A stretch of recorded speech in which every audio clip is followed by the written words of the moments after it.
Usai jual 2 mobil demi modal nyalek, Dedek Sunandar kini jual rumah. Lagi butuh. Usai jual 2 mobilnya demi nyalek, kini Dedek Sunandar jual rumah. Komedian Dedek Sunandar menjual rumahnya setelah menjual 2 mobilnya demi modal nyalek, namun hanya mendapat 14 suara. Kini, melalui unggahan Instagram story-nya, Dedek Sunandar menjual sebuah rumahnya yang ada di kawasan Jakarta Barat. Rumah yang dijual Dedek tersebut memiliki luas tanah 201 meter persegi dan luas bangunan 75 meter persegi. Meski tak menjelaskan secara detail apakah itu rumahnya atau bukan, Dedek mengaku menjual rumah lantaran dirinya tengah butuh sesuatu. Karena itu, ia meminta kepada calon pembeli yang serius untuk mengirim DM. Buat yang serius-serius aja nih, saya lagi mau jual rumah. Lagi butuh nih, yang serius aja DM.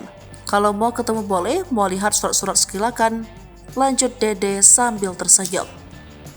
Diketahui, Dedek saat ini maju sebagai calon legislatif DPRD Kabupaten Kota dari Perindo dengan daerah pemilihan Kota Bekasi 5. Menurut realcon sementara dari Komisi Pemilihan Umum atau KPU, per Senin pukul 3 waktu Indonesia bagian Barat, Dedek baru mendapatkan 14 suara. Buat yang serius-serius aja nih, saya lagi mau jual rumah. Tepatnya dekat pintu tol masuk Meruya. Harga bisa nego lah, nego tipis tapi ya guys. Lagi butuh nih, yang serius aja DM. Kalau mau ketemu boleh.